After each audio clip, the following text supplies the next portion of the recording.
ನೋಡಿ, ನಮ್ಮ ಮುಖ್ಯಮಂತ್ರಿಗಳಿಗೆ ಮತ್ತೆ ಉಪಮುಖ್ಯಮಂತ್ರಿಗಳಿಗೆ ಎಷ್ಟು ಕಾಳಜಿ ಇದೆ ಅಂದ್ರೆ ಸಾರಿಗೆ ನೌಕರರ ಮೇಲೆ ನಿಜವಾಗ್ಲೂ ಎಷ್ಟು ಚಂದ ಮಾತಾಡ್ತಾರೆ ನೋಡಿ, ಎಷ್ಟು ಚೆನ್ನಾಗಿ ಸಪೋರ್ಟ್ ಮಾಡ್ತಾ ಇದಾರೆ ನೋಡಿ.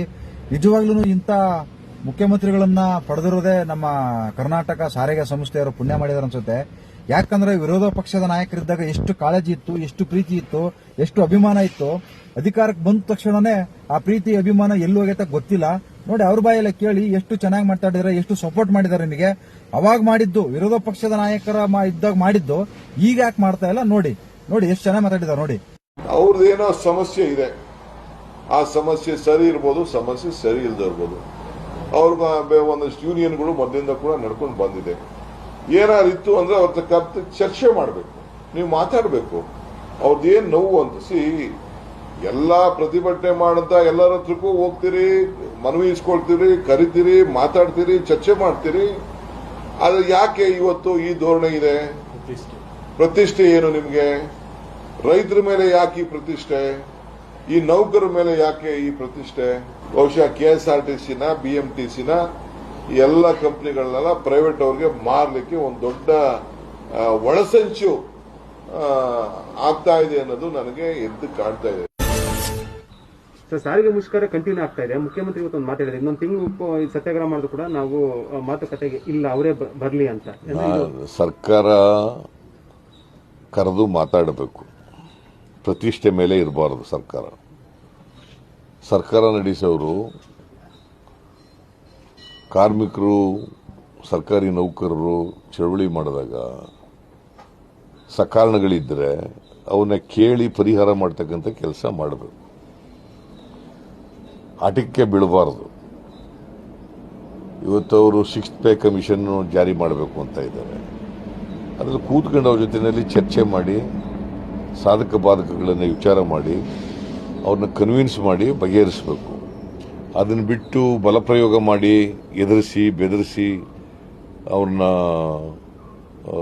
ಚಳವಳಿ ಹತ್ತಿಕ್ತೀವಿ ಅಂತ ಅನ್ನೋದಿದೆಯಲ್ಲ, ಅದು ಮೂರ್ಖತನದ.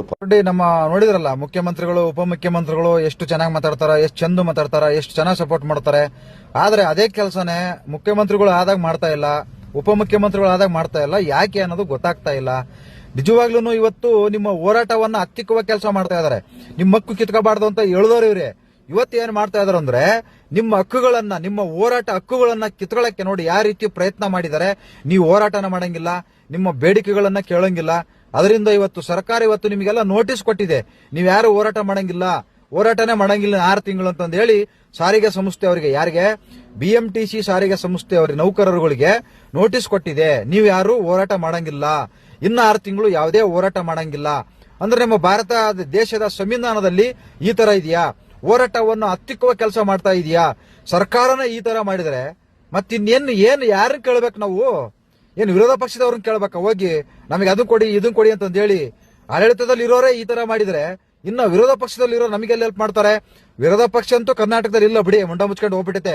ವಿರೋಧ ಪಕ್ಷ ನಾಯಕರು ಇಲ್ಲ, ಅವ್ರು ವೇಸ್ಟ್. ಅವರು ಏನು ಮಾಡಕ್ಕಾಗಲ್ಲ. ನಮ್ಮ ಸಾರಿಗೆ ನೌಕರರ ಇದು ಹಣೆ ಬರ ನೋಡಿ. ವಿರೋಧ ಪಕ್ಷದ ನಾಯಕರು ಇದ್ದಾಗ ಒಂಥರ ಮಾತಾಡೋದು, ಅಧಿಕಾರಕ್ಕೆ ಬಂದಾಗ ಒಂಥರ ಮಾತಾಡೋದು. ಎಲ್ಲ ಮುಖ್ಯಮಂತ್ರಿ, ಎಲ್ಲ ರಾಜಕಾರಣಿಗಳು ಅಷ್ಟೇ. ಈ ಕಡೆ ವಿರೋಧ ಪಕ್ಷದಲ್ಲಿ ಇರ್ತಾರಲ್ಲ, ಅವಾಗಿರೋ ಪ್ರೀತಿ ಈ ಕಡೆಗೆ ಬಂದ ತಕ್ಷಣ ಎಲ್ಲ ಹೊಂಟೋಗ್ಬಿಡ್ತೈತಿ. ಒಂದು 90% ಹೊಂಟೋಗ್ಬಿಡ್ತೈತಿ. ಇನ್ನು 10% ಇರ್ತದೆ ಅಷ್ಟೇ. ಇನ್ನು 10% ಮಾಡನ್ನ ಯೋಚನೆ ಮಾಡನ್ನ. ಅವ್ರು ಮಾಡಿದ್ರೇನ್ರಿ? ಅವ್ರು ಮಾಡಿದ್ರಾ? ಅವ್ರನ್ನ ಕೇಳಿದ್ರ ನೀವು? ಈ ರೀತಿ ಮಾಡ್ಕೊಂಡ್ ಬರ್ತದ್ರ ಯಾರಾದ್ರೂ ಅಷ್ಟೇನೆ. ಈ ಕಡೆಗೆ ಏನು ವಿರೋಧ ಪಕ್ಷದ ಸ್ಥಾನದಲ್ಲಿ ಕುಂತ್ಕೊಂಡಾಗ ಇರುತ್ತಲ್ಲ ಪ್ರೀತಿ ಅಭಿಮಾನ, ಜನಗಳ ಮೇಲೆ ಕಾಳಜಿ, ರಾಜ್ಯದ ಮೇಲೆ ಕಾಳಜಿ, ಮತ್ತೆ ಕನ್ನಡದ ಮೇಲೆ, ಕನ್ನಡಿಗರ ಮೇಲೆ, ಅದೆಲ್ಲ ಈ ಕಡೆಗೆ ಬಂದ್ಮೇಲೆ ಅಧಿಕಾರಕ್ಕೆ ಬಂದ ತಕ್ಷಣ ಎಲ್ಲ ಹೊಂಟೋಗ್ಬಿಡುತ್ತೆ. ಅವರೇ ಮಾತಾಡಿದ್ದಾರೆ. ಅವಾಗ ಮಾತಾಡಿರೋದಲ್ಲ, ಇವಾಗ ಮಾತಾಡೋದೇ ಇಲ್ಲ. ವಿರೋಧ ಪಕ್ಷದಲ್ಲಿ ಇದ್ದಾಗ ಮಾತಾಡಿರ್ತಾರಲ್ಲ, ಅದೆಲ್ಲ ಆಡಳಿತ ಪಕ್ಷಕ್ಕೆ ಬಂದಾಗೆಲ್ಲ ಅದು ಹೊಂಟೋಗ್ಬಿಡ್ತದೆ, ಇರೋದೇ ಇಲ್ಲದು.